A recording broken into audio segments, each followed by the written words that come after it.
에베소서 2장 10절 우리는 그분의 작품이요 그리스도 예수 안에서 선한 행위를 하도록 창조된 자들이니라. 하나님께서 그 선한 행위를 미리 정하신 것은 우리가 그 행위 가운데서 걷게 하려 하심이니라. 많은 부분들이 은혜로 구원을 받는다, 은혜를 강조한 나머지 행위를 터부시하는 경우가 있습니다. 우리가 구원받기 위해서는 행위가 필요하지 않습니다. 우리 행위로 구원받을 수조차 없습니다. 그러나 구원받은 사람에게는 반드시 선한 행위가 나와야 된다고 성경은 말씀을 합니다. 그래서 선한 행위가 따르지 않는 구원은 의심한다는 겁니다. 왜 그러냐? 본문 말씀에도 앞 구절에는 우리가 구원받은 것은 철저하게 하나님께서 베풀어 주신 선물이다. 선물이라는 것은 값없이 주는 겁니다. 값을 지불하고 주는 것은 선물이 될 수가 없습니다. 은혜라는 것은 이 사람이 감당할 수조차 없고 지불할 능력조차 없는데 일방적으로 대신 해주는 겁니다. 그걸 우리는 은혜라고 합니다. 그래서 모든 값이 지불되었으며 하나님께서 내게 베풀어 준 구원은 철저하게 하나님의 은혜입니다. 물에 빠진 사람이 있습니다. 물에 빠진 사람은 자력으로 살아나올 수조차 없었습니다. 그래서 지나가는 사람이 밧줄을 던져주었습니다. 이 밧줄을 붙잡고 나오면 당신은 삽니다. 그래서 밧줄을 붙잡고 살았습니다. 건진받은 이 사람이 하는 말이 내가 붙잡지 않았으면 나는 물속에서 나올 수 없습니다. 이렇게 말할 건방진 사람이 어디가 있습니까? 뭐라고 말할까요? 그 사람이 밧줄을 던져주지 않았다면 나는 죽을 목숨이었습니다. 내가 구원받은 것은, 물속에서 구출받은 것은 저 사람이 밧줄을 던져줬기 때문에 가능한 일입니다. 이것이 정상적인 겁니다. 그래서 우리가 하나님께서 주신 은혜, 하나님께 주신 선물은 전적으로 하나님께서 우리에게 구원의 밧줄을 주신 겁니다. 이건 썩은 밧줄이 아닙니다.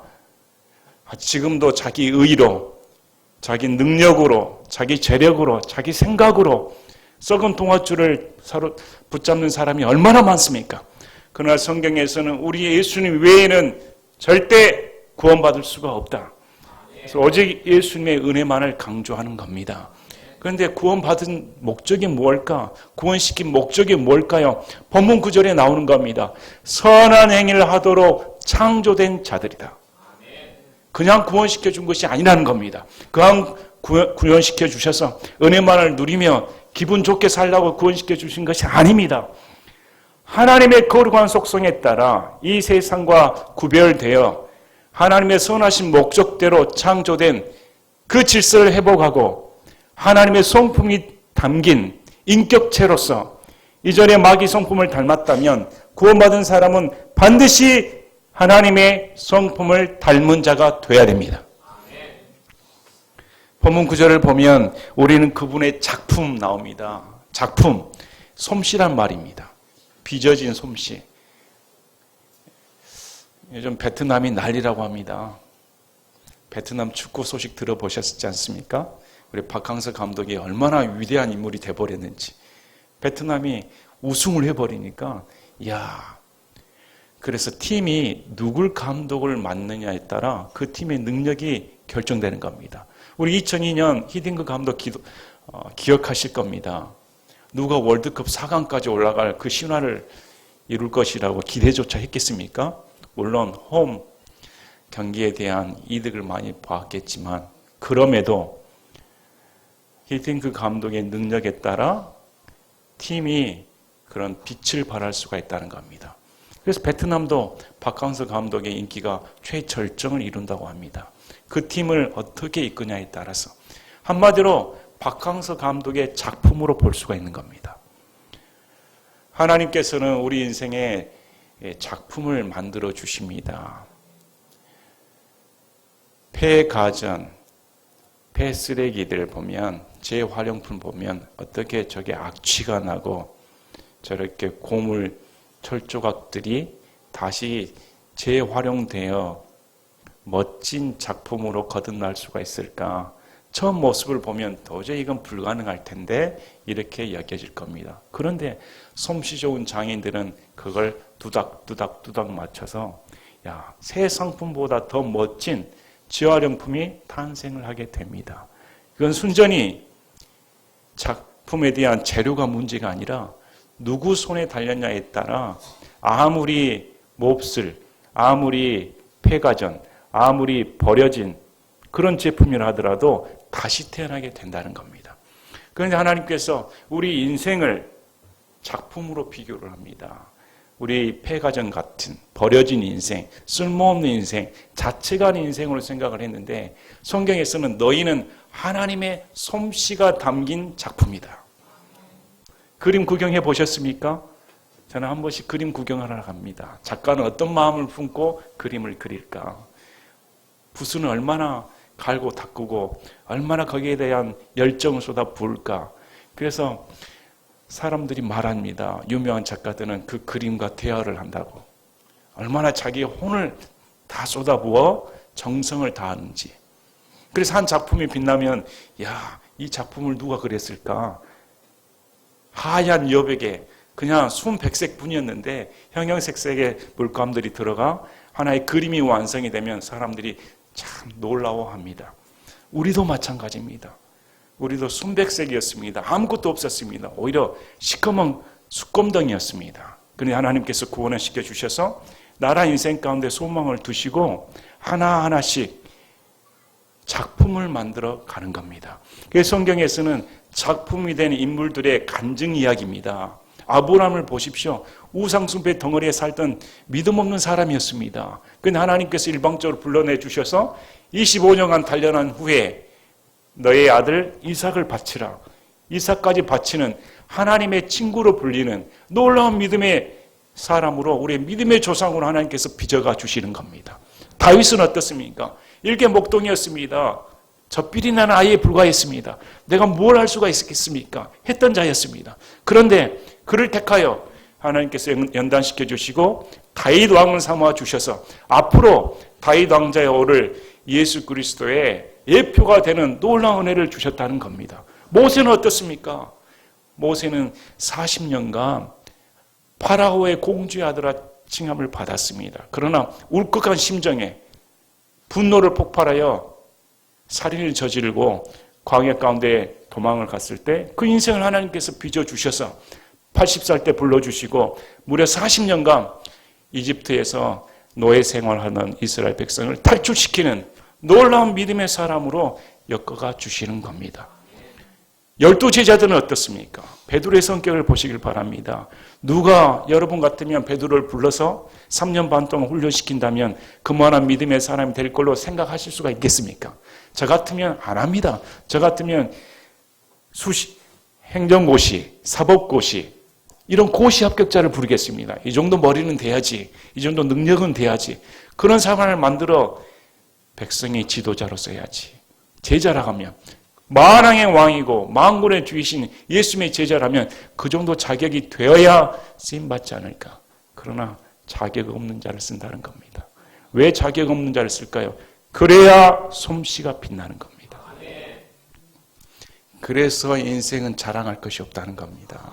하나님 앞에 자랑할 것이 없고 오직 하나님의 솜씨만을 드높이는 겁니다.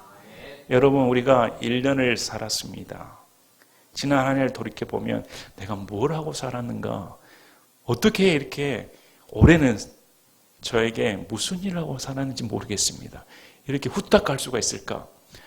저를 찾아온 분들 보면 엊그제 오셨는데 왜 이리 빨리 오셨습니까? 하고 차트를 보면 1년 전입니다.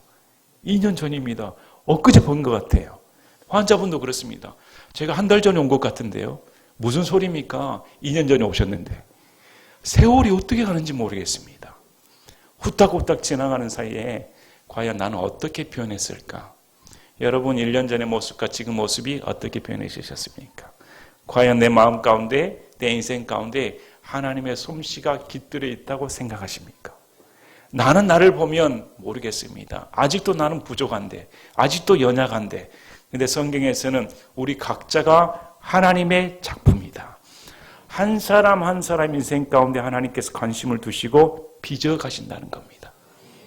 하나님께서 손을 일일이 대시고 조각을 하시는 것처럼 하나하나씩 모난 부분을 깎여나가게 하시고 부족한 부분을 채워주시고 원만하게 만들어 주셔서 하나님께서 쓰실 만한 그릇으로 이렇게 내놓으신다는 겁니다. 언제 내놓으실까요? 신부로서 예수 그리스도의 신부로서 하나님께서 내놓으신다는 겁니다. 여전히 나는 부족한데. 그래서 이게 하나님의 은혜인 겁니다. 우리가 그분의 작품이다. 여러분 명심하시길 바랍니다. 인생을 살면서 나는 구원받은 순간 하나님께서 나를 빚어가시고 지금도 빚어주시며 앞으로 빚을 계획을 갖고 계시는 하나님의 손에 붙잡힌 도구이다. 여러분 믿으시길 바랍니다. 그리스도 예수 안에서 선한 행위를 하도록 창조된 자들이니라. 작품인데 하나님께 빚어가 주셔서 하시는 목적이 예수 그리스도 안에서 선한 행위를 하도록 창조되었다. 우리가 만들어졌다는 겁니다. 그러므로 예수 그리스도 안에서는 이전 것은 지나갔으니 새로운 창조물이다. 새로운 창조물로 만드신 목적은 선한 행위를 해야 되는 것입니다. 그래서 교회에서는 선한 행위를 강조해야 됩니다. 악을 멸시해야 됩니다. 이것은 악한 행위입니다. 지적을 해줘야 됩니다. 세상에서 추구하는 것들은 전부 하나님을 대적하는 사상, 철학들입니다.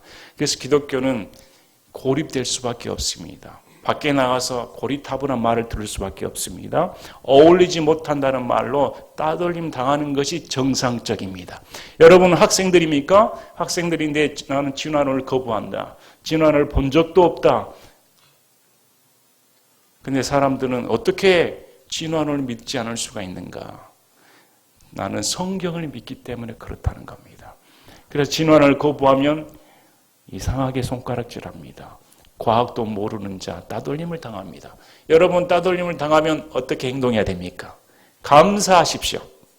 예수 그리스도 안에서 따돌림을 당할수록 여러분의 상급은 올라갑니다. 예수님 안에서 이렇게 믿는다는 생활이 얼마나 감사한 일입니까? 선한 행위를 반드시 행해야 되는 겁니다. 하나님께서 그 선한 행위를 미리 정하신 것은 우리가 그 행위 가운데서 걷게 하려 하심이라. 하나님께서는 선한 행위를 미리 정해 주셨습니다. 이렇게 걸으라는 겁니다. 그래서 가장 모범을 보여주신 길은 예수님입니다. 그래서 우리는 예수 그리스도의 믿음의 길을 따라 걸어야 되는 겁니다. 오늘도 걸어야 되고 내일도 걸어야 되며 매 순간 예수 그리스도께서 제시하신 그 길을 따라 걸어야 되는 겁니다. 참 세상이 어지럽습니다. 우리의 행위를 하나님께서 보실까 이렇게 생각할 때가 많습니다. 그러나 성경에서는 여전히 이렇게 말씀합니다. 너희 행위대로 갚아주리라. 우리의 행위를 갚아주신다는 겁니다. 그리스도의 심판석 앞에 섰을 때 남에게 보이기 위해 자신의 위신을 위해 속임수로 하나님을 섬겼던 자들은 다 날아가 버릴 겁니다. 그러나 남이 알아주지 않아도 남이 모르는 순간에 여전히 하나님을 사랑하는 마음은 사람이 몰라줘도 하나님 아신다는 겁니다. 하나님 아시고 심판석 앞에 갚아주신다. 그래서 우리 오늘 말씀을 통해서 두 가지를 명심하시길 바랍니다. 나는 하나님의 작품이다. 하나님의 작품입니다. 여러분 제가 하나님의 작품을 구경시켜 드리겠습니다. 수십 가지의 작품을 하나님께서 보여주셨는데 지금 제 눈에 보입니다. 여러분 눈에는 안 보입니까? 제 눈에는 수십 명, 몰라 수백 명이 보일지도 모르겠습니다. 놀랍게 보입니다. 여러분에 보여드리겠습니다. 뒤를 둘러보시길 바랍니다. 뒤를 둘러보세요. 남편이 갑자기 하나님의 작품으로 보입니까? 아내가 하나님의 작품으로 보입니까? 저 왼수 갑자기 이렇게 보이십니까? 한번 둘러보세요. 예. 인간의 눈으로 보니까 소망이 없는 겁니다. 인간의 눈으로 생각을 하니까 이리저리 잣대를 대는 겁니다. 우리가 소망의 눈을 가지고 하나님의 믿음 편에서 상대방을 바라보고 믿는 자를 보면 소망이 생깁니다. 아무리 꾀지지하게 보이고 아무리 연약하게 보이고 아무리 실패자로 보인다 할지라도 하나님께서는 저 사람을 빚어가지고 계신다. 빚어 가지고 계신다는 겁니다. 말씀드린 것처럼 그림 하나 그린데도 작가들은 온 심혈을 기울입니다. 하물며 빚값을 지불하고 산 자녀를 위해 하나님께서는 얼마만큼 심혈을 기울일까요? 그래서 성경에서 내가 너희에게 심혈을 기울인 그 정도는 내 목숨이다. 너 한 사람을 통해 내가 너를 구원시켜서 내 사람을 만들기 위해 뭘 지불하였느냐? 내 목숨을 주었다는 겁니다. 그래서 그것이 귀한 겁니다. 여러분 한 사람의 작품에 대한 대가는 예수 그리스도의 빚값입니다. 잊지 마십시오. 그래서 우리가 내년에도 이걸 기억을 하고 하나님, 저는 하나님의 작품입니다. 사람들이 뭐라고 나를 조롱해도 상관없습니다. 내 인생의 가장 큰 적은 누구일까요? 납니다. 내 인생의 가장 큰 적은 나. 나만 이기면 성공한 겁니다. 여러분 스스로를 이기시기 바랍니다. 이 나란 인간은 나에게 저주를 퍼붓습니다. 뭣도 못한 놈, 뭣도 못한 놈 계속 정죄를 합니다. 그러나 성경에서 예수 그리스도 안에서는 결코 정죄함이 없다. 예수님도 나를 정죄하지 않는데 내가 나를 정죄하지 않는 것은 불신앙입니다. 그래서 나를 극복하시길 바랍니다. 나를 극복하시고 내가 하나님의 작품이며 하나님의 작품답게 내년에는 더 선한 열매를 맺어야겠다. 이렇게 결심하시는 여러분이 되시기를 바랍니다. 제가 기도하겠습니다.